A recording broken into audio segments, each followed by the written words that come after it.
First, the idea of a petition was ill-advised. It was a waste of time and resources, but nevertheless it was there. I have gone since March up to 27th the other day. I've been battling this case in court, the petition, whereby I was sued by ODM and Were, the person who was second in the by-election. As I have said before, it was actually a waste of time and resources. It was destructive, and I'm happy that the court upheld my win. The evidence adduced by the petitioner was extremely weak, and now it is behind us. I am now, it was confirmed that I won squarely, openly, and fairly. And as we move forward, now that it is behind us, I am now in a good position to sit down in this office and plan for the people of Matungu, and also go to the ground and plan for them as well. Nevertheless, despite the petition, we have not been sitting around. We have been working. Since April, there's so much we have been able to achieve. For example, we have been able to give out bursaries more than it has ever been done since independence to the people of Matungu. We have introduced very many educational programs because, as I had said before I was elected, that my priority is going to be education. I'm going to put a lot of emphasis in education because we had lagged behind in education. And actually, when I came in, the first thing I did is to plan for bursaries for the struggling parents in the Matungu. And actually, we did that. So far, we have been able to give bursaries to over 7,000 students, both in secondary, tertiary institutions, and universities. And it has resonated well with the residents, because actually the residents, for the first time, they are feeling like they're enjoying the fruits of their taxes in this country. Other than that, we have been able to achieve 100% transition from class 8 to form 1 in Matungu this year. And that is something that we are proud of. And the people of Matungu are enthusiastic. They are supporting their MP, who is me, and they are also supporting the CDF offices and the parliamentary offices on the ground. And the way we planned the bursary is that we devolved the distribution of bursaries to the sub-location level, whereby we reach the most vulnerable person. The intended person is who gets the bursaries, as opposed to what was happening before, where applications were being made at the office, at the head office, and there was massive corruption, massive nepotism, and very few beneficiaries. We have even gone further in terms of education, that I have introduced the TVET program. The TVET program, supported by the government of Kenya, where the students who completed Form 4 but were not placed are not left out. We have a chance to educate these students in our technical institutions or tertiary institutions, and as we speak, over 700 students have benefited in this institution, in this program, from Matungu. This is now the first month. They have now completed the first month.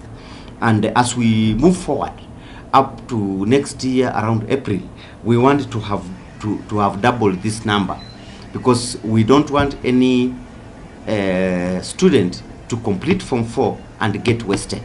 We want to make sure that all the children of Matungu get quality and adequate education as we move forward. Other than that, I have, in this short time, despite being tied down by the petition, I've been able to do infrastructure programs, including construction of roads. We have done up to 9 roads as we speak, and as we settle into this new financial year, we have lined up another 10 roads to be done. Other roads, we are also looking for development partners like German, Japan, to help us build infrastructure in the constituency. Of course, due to very many years of mismanagement, there is a lot to be done, and therefore I ask the residents of Matungu to be very patient as we settle down to start building infrastructure that has lagged behind for so many years. And other plans that we have is like the street lighting program. In the next 1 or 2 months, the street lighting program is going to be launched in Matungu, whereby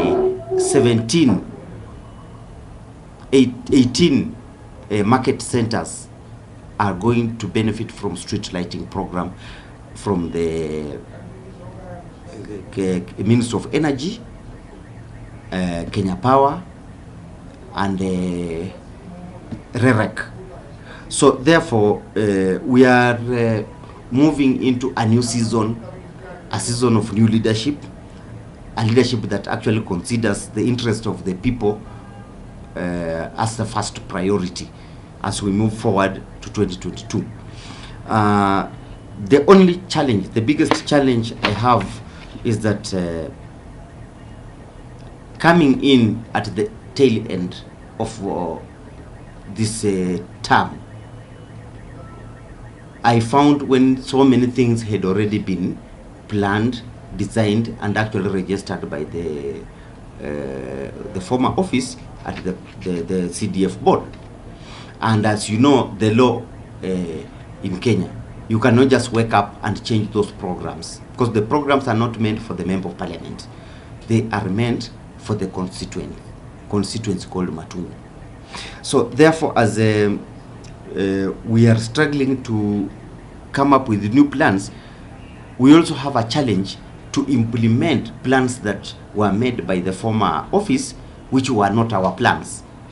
They are their plans and they are not our priority. But since they are registered with the law, we have no option but to implement them. And nevertheless, we do not want a situation whereby the people of Matungu lose money by us not completing those projects, and we have so many white elephant projects in the constituency, and starting other projects that actually will eat into the CDF funds. So as I complete, maybe I would like to say that so far, since I was elected into office, I am satisfied with the little that I've been able to do.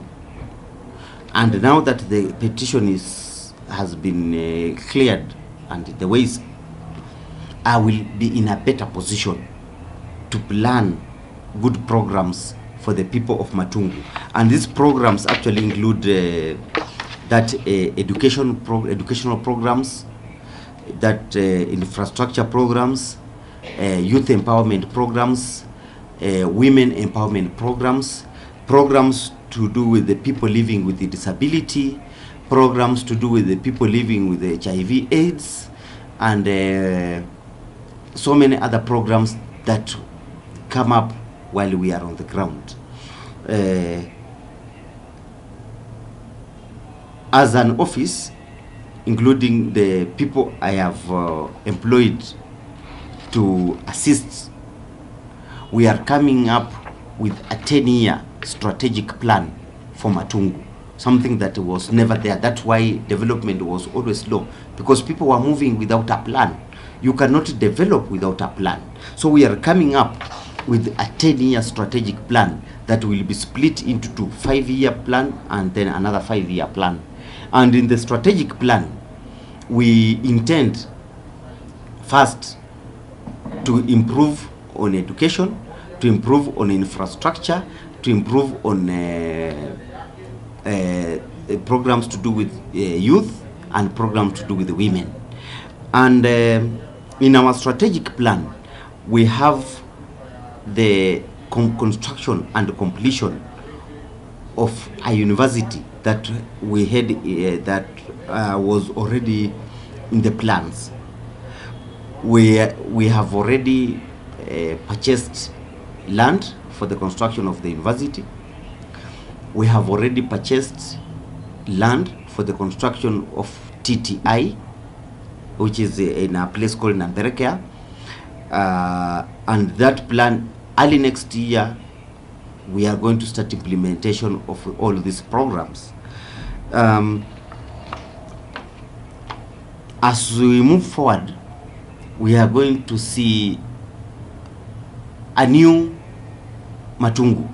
We are going to see a constituency which is revamped, a constituency with the new plans, new leadership, and new everything as we move forward. And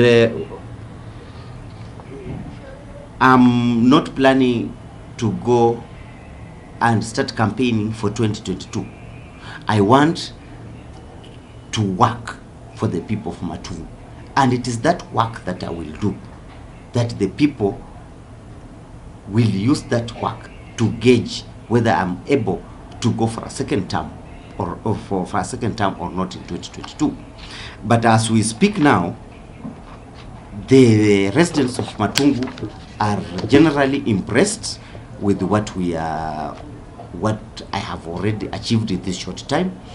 And if I will go by what they are saying, that we have seen so many things that we had never seen before, like the formula for the distribution of bursary is something that they had never seen before.